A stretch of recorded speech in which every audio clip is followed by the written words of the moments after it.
Amazing Danish cuisine, guys, okay? Wow. Look at that. I got some olives and some rye bread with stuff on it. Look at that. So I'm gonna eat this, and it's gonna be really good. You guys want some? Alright, that's gonna be my dinner. That's the dinner for today. Okay, let's watch this video, guys. I'm gonna eat this while we watch it, okay?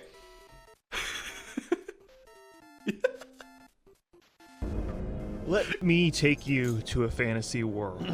A I'm gonna eat this while we world watch. filled with whimsy and wonder. Here, anything is possible. It is a world filled with savage orcs, Amazonian elves, alien goat people, bestial monsters, and yet people still play humans. But it gets worse than that. Humans in World of Warcraft used to be far more cooler during the ancient times of Azeroth. And to truly discover how far they've downgraded, we need to head up to the frozen north.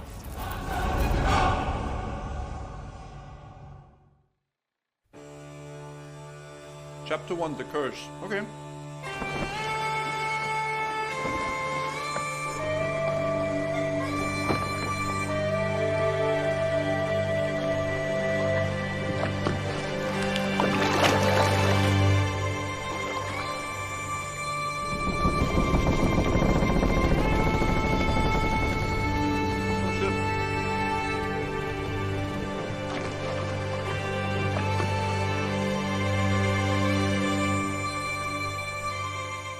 Honestly, entering Howling Fjord for the first time is amazing. I remember that, man. Back in my day when I first played Wrath. Dude, Howling Fjord is something different, man. It really is. Those big-ass humans as well, like the big Giga Chats, they're so cool. When the Pantheon first discovered Azeroth, it was infested with the presence of the old gods.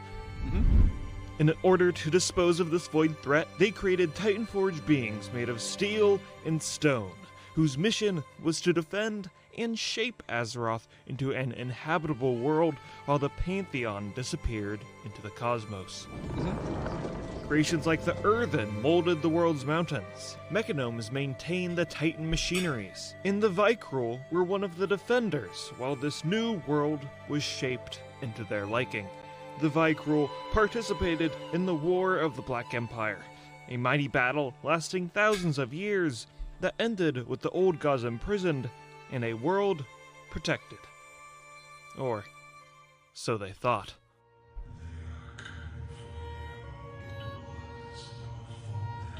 Oh shoot.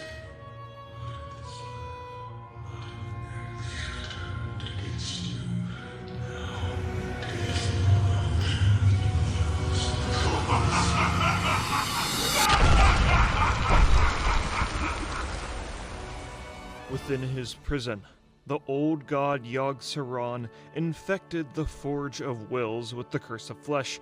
This meant that any new Titanforge created would slowly deteriorate into beings of flesh and blood, and this curse would start to affect older generations as well. Over the spans of generations and generations, the Iron Vikrul's skin became brittle and weak. Priestesses went into deep meditation to find a cure for this debilitating affliction, and the Vikrul realized that if they were to survive, they would have to adapt. So they actually wanted to be rock people. I actually always thought it was the other way around, that the rock people were cursed. But we are cursed. They would have to find strength in new avenues. And out of all of the Vikrul clans, the Dragonflayers rose to power with a newfound strength from a close ally.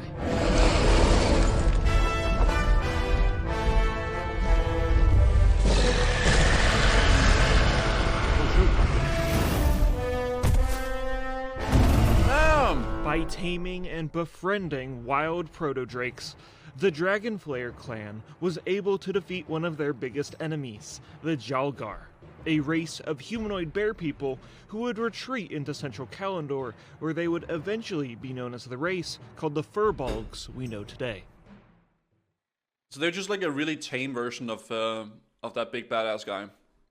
Okay. Yeah, basically. Back in the frozen north, I know curse comics, that I know. afflicted the Vikrul seemed to mutate, and 15,000 years ago, an event happened that would change their society forever. Push. By Odin's will, I command you to push! What? By the gods, it's disgusting! Oh! Hi.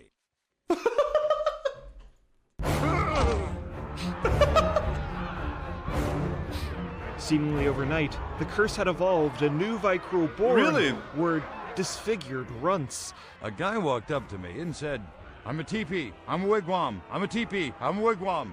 I said, relax, man, you're too tense. These children God. were seen as ugly and weak, the exact opposite traits Vikrul society valued.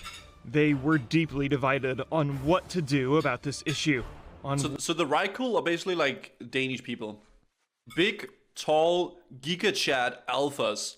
All of them. Like shield maidens and like berserkers, like super awesome Giga-Chad Vikings. And then the rest is like the rest of the world, right? It's like Denmark, rest of the world. Yeah. Okay. one hand, they are their children who can still be raised to be useful members in their society.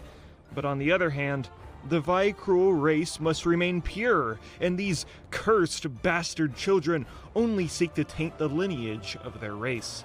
A duck walked into an apothecary and he said, "Give me some chapstick and put it on my bill." What? I don't get...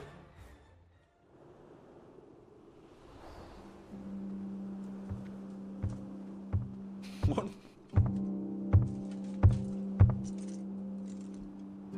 It was up to King Yimron, ruler of the Dragon Flayers, to make the decision. Okay. The Vikrul did not know the curse of flesh was the old god's doing. They assumed that this affliction was because the Titans had abandoned them in their time of need and damned them to this curse, leaving them with this new blight on their society. Oh, Well met. Go away. So I have this idea for a great movie. It's about two gnomes who find a bracelet of power.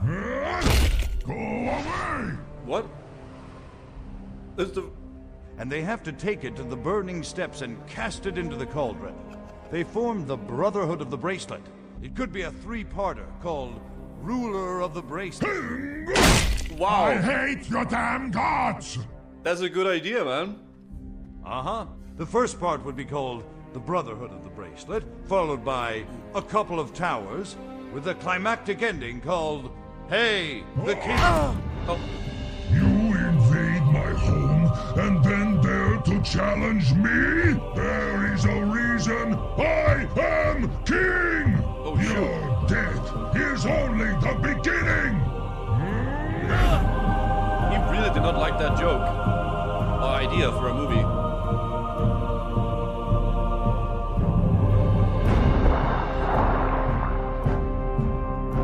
Also, I'm finished, guys. No more food. Sad. Enraged by his betrayal of trust to the Titans, King Yimron outlawed the worship of their gods and directed his rage at the runts that poisoned his people. By the Okay. king's decree, the malformed children and their families were ordered to the Shellerbjorn for execution. Of course, many of these families did not voluntarily forfeit their lives, and that is why King Yimron had barbarians like Scotty the Ruthless to hunt these families down and take care of them himself. Cover for That's messed up, though, right? They're getting hunted like little, like vermins, man. This, this actually did happen back in the day as well. This was a thing that happened, you know. People would get hunted down like that if they weren't a part of the inner society of certain areas, right? for me. I got a whiz behind a tree. Yeah. These families realized that the North was no longer a place that could be called home, and they fled with their children. Ow. there's whispers of an ancient burial ground of a Titan Watcher called Tears Fall. Maybe there they could find solace, and their children could grow up to be mighty warriors just like them. Tears Fall. Tears Fall. Tears Fall. Tears Fall. Sorry. God. Never mind. Just... Never mind. So, they left, traveling into the great unknown so their cursed children could live a life where they did not get treated as monsters. Curse you! Curse your mother! I will take your head down your throat! You Odin himself will be under the ground! Jesus! Chill! Oh my god. Chapter 3, Mankind. He's pissed, man. In the lands that would later be called the Eastern Kingdoms, the Vikrul taught their children the values of their society, how to hunt, smith, and fend for themselves. Their culture was founded around crowding around the campfire, telling stories of ancient heroes, noble sacrifices, and daring battles. One of the legends that was instilled into their culture was the legend of Tyr, a Titan Forge keeper who was the epitome of order and justice, who sacrificed himself to cleanse Azeroth of a great evil. This legend would be the source of inspiration for their homeland, which would later be called Tears Fall. This is Underland. It's what turns into Underland. Glades, and his silver hand would become the defining symbol for the paladins of the Knights of the Silver Hand, who would be established thousands and thousands of years in the future. Was it Requiem? Over time, the Vikrul either died off or left to go back to the northern reaches of Azeroth, leaving their children to live for themselves. The remaining Dragonflayers up north realize that killing ugly babies does not stop you from making ugly babies. So to fend off the curse of flesh, they all went to hibernation for the next 15,000 years, and even slept through the— Dude, they literally hated how their children looked that bad that they would rather lock themselves up into a hundreds of thousands of years of hibernation than have those kids. You can say what you want, but they are dedicated. They are dedicated to that. The great sundering of the world, and by the way, this did not help with the curse. But these gross, disgusting children had found a way to survive in this harsh world and became a race that would show great promise in the years to come. And this is the foundation of the humans in Warcraft, and their story continues as they learn to carve their own place in this chaotic, dangerous world of Azeroth. Nice. Oh, I remember this cave.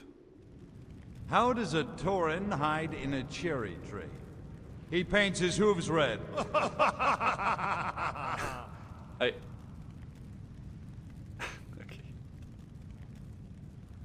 You got any more? One more? Got another joke? So, an orc walks into a bar with a parrot on his shoulder. The bartender says, "Hey, where'd you get that?" The parrot says, "Duratar, they got them all over the place." Okay. You know what? Okay, that's good. Go one, man. Seriously, very good one, man. Fantastic. Okay, I'll link it in the chat for you guys. I will link it in the chat. Go give it a little like. It's a little bit of an older video, but yeah, it's one that he made. It's one that he made there, man. It's actually not bad.